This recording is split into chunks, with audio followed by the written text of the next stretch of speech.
Shalom semua jemaat Tuhan dimanapun saudara berada. Selamat bergabung kembali dalam ibadah tengah minggu kita hari ini. Kita akan membahas sesuatu yang luar biasa sebagai pengikut Tuhan. Tapi sebelumnya kita memuji Tuhan dulu.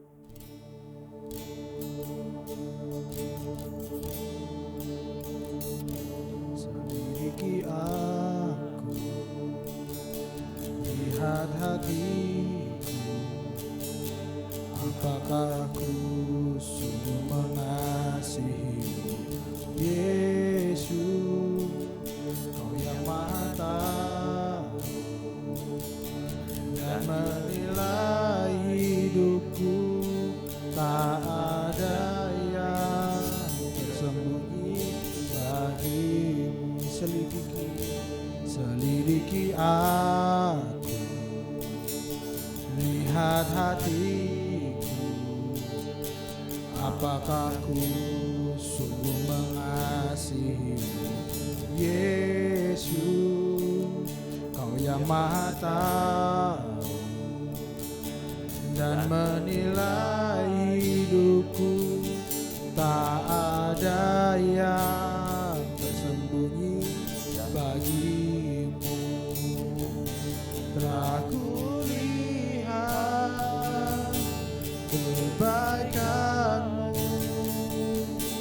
yang tak pernah habis di hidupku.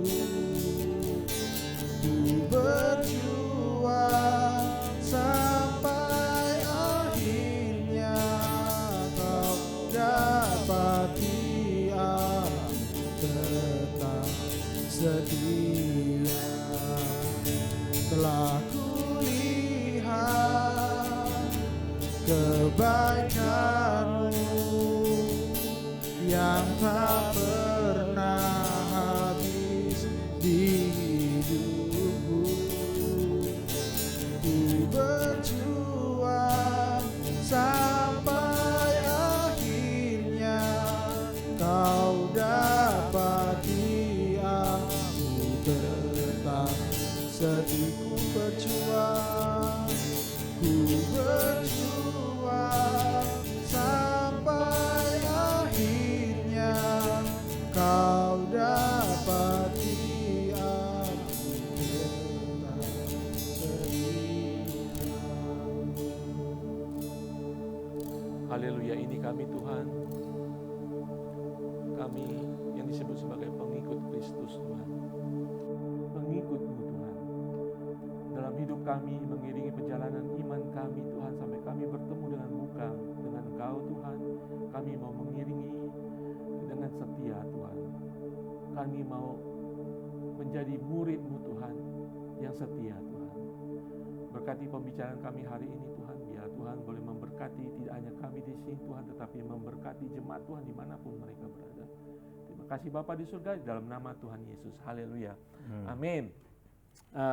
Saudara, hari ini kita akan berbicara tentang topik mengikuti Yesus. Bagaimana kita mengikuti Yesus. Saudara, kita semua disebut sebagai pengikut Kristus. Apa artinya kalau kita disebut pengikut Kristus? Kalau saudara ingat Yesus memanggil murid-muridnya, Yakobus, Yohanes, Petrus, Andreas, Matius, dan sebagainya. Dan mereka meninggalkan segala kehidupan mereka pada saat itu dan mengikuti Yesus. Ya, memang para murid mengikuti Yesus karena mereka bisa melihat Yesus, ya. Mereka mendengarkan Yesus dan mereka ingin selalu dekat dengan Yesus. Ternyata benar selama 3 tahun lebih mereka bersama dengan Tuhan Yesus. Nah, sebagai pengikut Yesus pada zaman sekarang ini, apa yang kita perlukan untuk kita bertahan sebagai pengikut Yesus yang setia dalam kehidupan kita?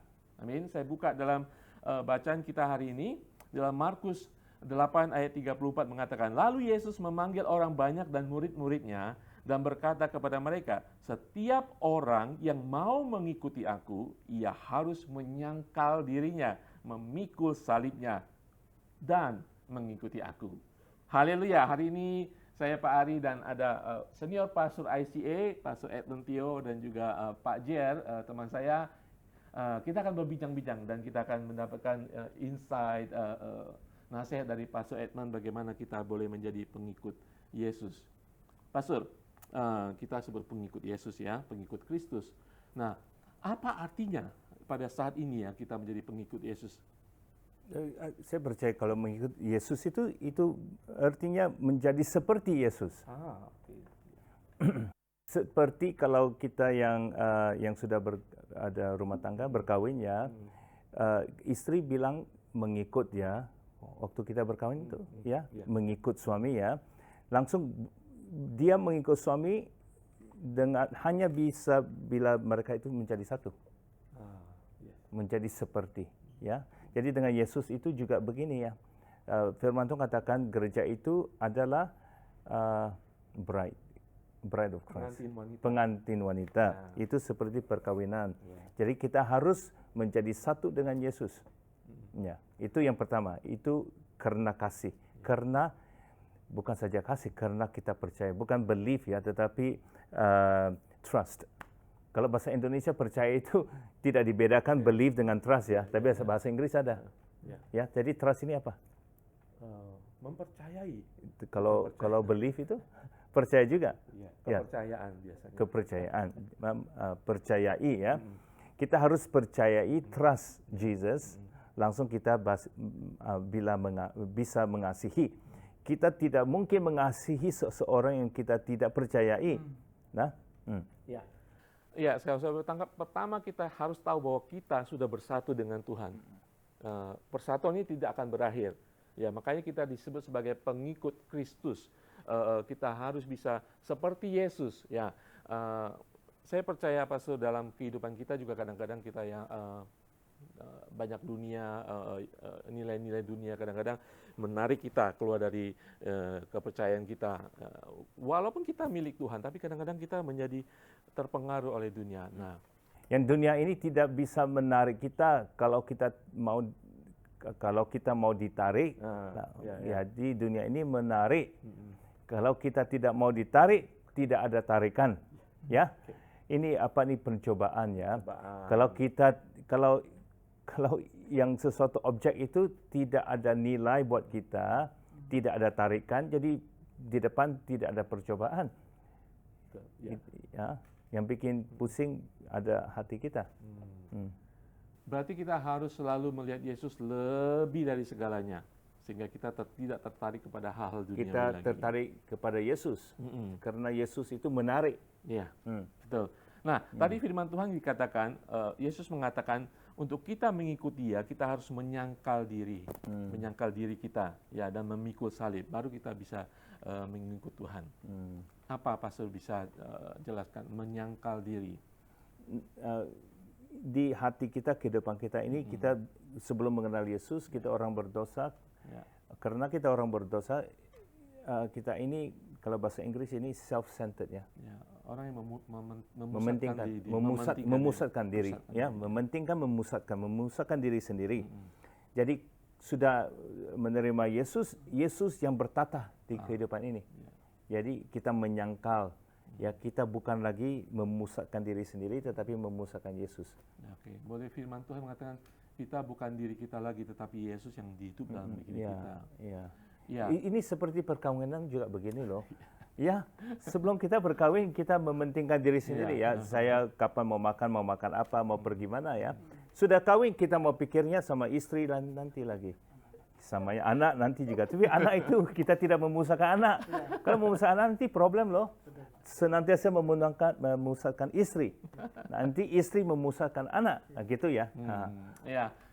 Dulu ini uang saya, ya kan, ini mobil saya, ini rumah saya, sekarang ini rumah kita, gitu ya. Seperti hanya kita. Kalau kita itu masih lumayan, mungkin rumah kamu yang kan kita tidak ada apa-apa lagi. Menyangkal diri sendiri ya. Ini ilustrasi. Sudah berkawin kita menyangkal diri sendiri, semuanya istri punya. Oke, ini soal istri ini dan tidak anak. benar ya.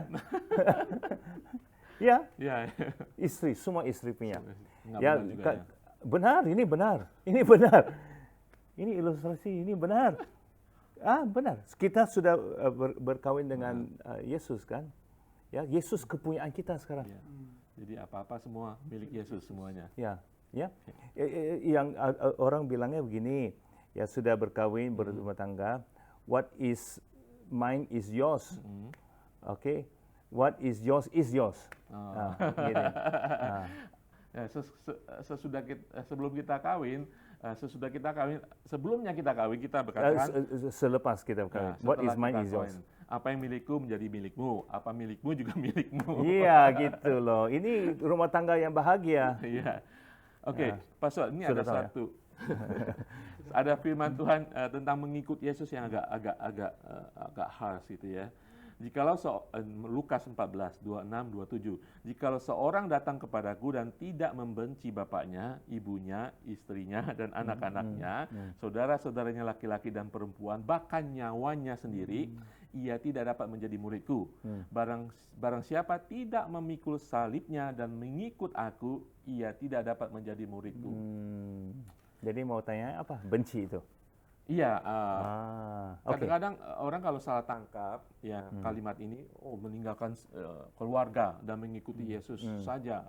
Kadang-kadang secara harfiah orang ambil ayat ini dan gimana menurut Oke, benci ini bukan dari Tuhan. Tuhan tidak pernah dalam ajarannya mengajar kita membenci, tetapi mengasihi. Jadi pasti ini bukan erti maksud Yesus. Yang dia katakan ini, kasih kita buat Tuhan itu sangat mulia, sangat terutama kalau dibandingkan dengan kasih kita buat manusia itu bedanya seperti putih sama hitam, siang sama malam, kan gini perbandingan. Juga sama kasih Tuhan buat kita itu sungguh sempurna, ya. Kalau dibandingkan dengan kasih manusia buat kita itu tidak ada bandingannya. Jadi intinya firman Tuhan ini menginginkan kita melebihkan prioritas Tuhan lebih daripada segalanya. Ya, kasih buat Tuhan itu terutama bukan pertama, kan ini seringkali kita katakan ya. Yang terutama bukan pertama. Ya, langsung kalau kita sudah mengasihi Tuhan, menerima kasih Tuhan yang buat kita yang terutama, ya, kita mengasihinya seperti yang terutama, langsung kita bisa mengasihi orang-orang lain karena Tuhan Yesus mengasihi ibu bapak, mengasihi adik kita, orang tua kita, semua orang. Oke, ya jadi tidak secara harafiah kita terima karena Tuhan sendiri mengutamakan kita, menjadikan kita, menyelamatkan kita dan kita harus mengutamakan Tuhan lebih dari segalanya. Ya, mungkin Pak Jer ada tambahan. Bagaimana kalau, saya ada pertanyaan Pastor, bagaimana kalau seseorang itu gagal setia mengikut Kristus? Dia kan terlalu banyak godaan, lalu jatuh, meninggalkan Tuhan. Apakah dia masih bisa mengikut lagi atau sudah tidak ada lagi harapan untuk... Sebelum Yesus datang kali kedua memang ada harapan. Ya, tidak terlambat. Ya, masih boleh. Masih boleh ya, Pastor? Ya. Soalnya sering banyak orang berkata bahwa saya terlalu hina untuk kembali kepada Kristus, saya terlalu berdosa untuk mengikut dia lagi. Saya mungkin lebih baik tidak perlu datang lagi kepada Kristus. Itu yang seringkali saya dengar. Tapi yang terutama Yesus mengasihi kita. Tuhan mengasihi orang yang berdosa. Tapi yang pertanyaan tadi itu, orang itu tidak bisa accept himself, menerima diri sendiri. Itu yang dia katakan. Dia tidak katakan, dia katakan ini saya tidak layak. Saya sendiri tidak mengasihi saya sendiri. Ya. Dosa itu bila kita berdosa karena kita tidak mengasihi tubuh badan kita sendiri. Ini dengan kasih yang baik ya, bukan kita memang mementingkan diri sendiri. Ya, mengasihi diri sendiri karena kita ini orang berdosa. Tapi yang saya katakan mengasihi diri sendiri dengan cara Tuhan mengasihi kita. Kan Tuhan itu hukum yang terutama, mengasihi Tuhan, mengasihi orang jiran, tetangga orang lain seperti kamu mengasihi diri sendiri. Ya. Oke, Pastor, nasihat praktikal sebelum kita berdoa, bagaimana kita tetap gitu teguh setia mengikuti Tuhan? Setiap hari, kalau kita mengasihi seseorang, kita senang ya mau ngomong-ngomong ya. Kalau kita benci orang itu, dengar suaranya kita mau lari lah. Ya, jadi berdoa. Kalau kita mengasihi seseorang, kita mau membaca suratnya, baca firman Tuhan, ya bersekutu dengan orang anak-anak Tuhan, gitu ya. Ya, betul sekali. Saudara sekalian, Tuhan Yesus ketika memanggil para muridnya dan muridnya begitu saja mengikuti Tuhan, meninggalkan segalanya, itu ada beberapa hal yang mungkin kita bisa pelajari. Mereka meninggalkan kehidupan mereka. Mereka ingin bersama dengan Tuhan Yesus dalam hadiratnya.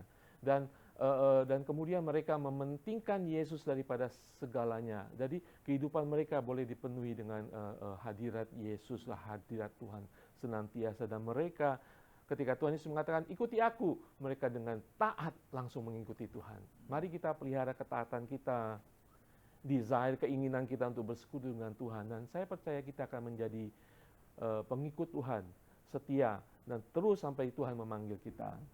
Pastor mungkin ada sedikit lagi tambahan atau? Karena itu memang ada tujuannya, karena Tuhan mau memberkati kita. Ya, mengikut Yesus karena Yesus lebih mengasihi kita. Seperti istri saya mengikut saya. Kenapa? Karena dia tahu saya mengasihi dia. Ya, bukan karena saya memanggil ikut saya gitu ya. Ya, karena dia lebih diberkati kalau mengikut saya percaya gitu ya. Jadi juga sama. Kalau tidak diberkati, kenapa mau ikut? Iya. Ya betul, saudara. Ini perspektif kalau kita melihat dari Tuhan ya. Tuhan melihat kita sebagai pengikutnya, dia mau memberkati kita, dia ingin mengasihi kita ya. Betul sekali, Pastor ya. Karena rencananya buat kita lebih baik daripada rencana kita buat sendiri. Ya. Oke. Kalau kita tidak ikut Tuhan, siapa yang rugi? Kita sendiri yang rugi. Amin. Haleluya. Semangat terus mengikuti Tuhan. Apapun ganjalan, tantangan, rintangan kehidupan kita, Tuhan berserta kita, janjinya selama-lamanya. Pastor boleh berdoa buat kita. Pada hari ini Tuhan, kami menyangkal diri sendiri sekali lagi. Karena kami mau mengikut Yesus. Yesus yang mengasihi, yang lebih mengasihi kami daripada semua. Di dalam nama Yesus, kami mengikut Yesus dengan setia. Dan kami percaya, karena itu kami memberikan segala sesuatu kepada Dia, rencananya lebih besar, berkatnya itu lebih besar. Dalam nama Yesus kami berdoa, amin. Amin, haleluya. Tuhan Yesus berkati, semangat dalam Tuhan selalu, amin.